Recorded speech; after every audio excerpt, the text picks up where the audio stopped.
तळोदा येथे महादेवाला समर्पित अतिरुद्र महायाग संपन्न। दीपक गोसावी। तळोदा येथील सिद्धेश्वर महादेवाच्या मंदिरात योगेश कांतीलाल चौधरी यांच्या वतीने एक भव्य असा अतिरुद्र महायाग आयोजित करण्यात आला होता। नंदुरबार जिल्ह्याच्या इतिहासात पहिल्यांदाच असा दुर्मिळ धार्मिक कार्यक्रम आयोजित करण्यात आल्याचा दावा मुख्य पुरोहित अजय जोशी अंमळनेरकर यांनी केला आहे। 5 दिवसांच्या पवित्र श्रावण महिन्यातील या यज्ञात महाराष्ट्रातील एकूण 35 ब्राह्मण सहभागी झाले होते। या महायागामध्ये एकूण 14,641 वेळा आवर्तनाचा अभिषेक करण्यात आला। हा यज्ञ लघुरुद्र आणि महारुद्र यांसारख्या यज्ञांपेक्षा उच्च आणि अधिक महत्त्वाचा मानला जातो।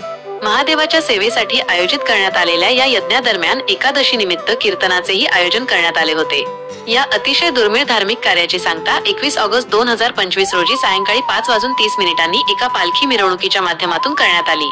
या भव्य आयोजनामुळे तळोदेकरांसाठी ही एक अभिमानाची बाब असल्याचे पुरोहितांनी सांगितले।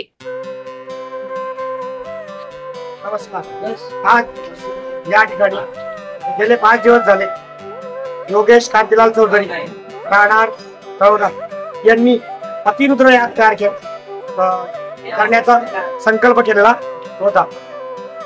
श्रावण महिना आहे, महादेवाचा पुण्य पवित्र महिना आहे, त्या निमित्ताने त्यांनी अतिरुद्र या ठिकाणी घडून आणलेला आहे।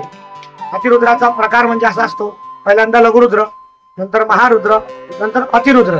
या ठिकाणी गेले 5 दिवस झाले 35 ब्राह्मण मिळून 14,641 परतरांचा अभिषेक करून त्याचं तद्दशम श्रवण तर्पण मार्जन असे या ठिकाणी 5 दिवसाचा यथासांग कर्म केलेला आहे।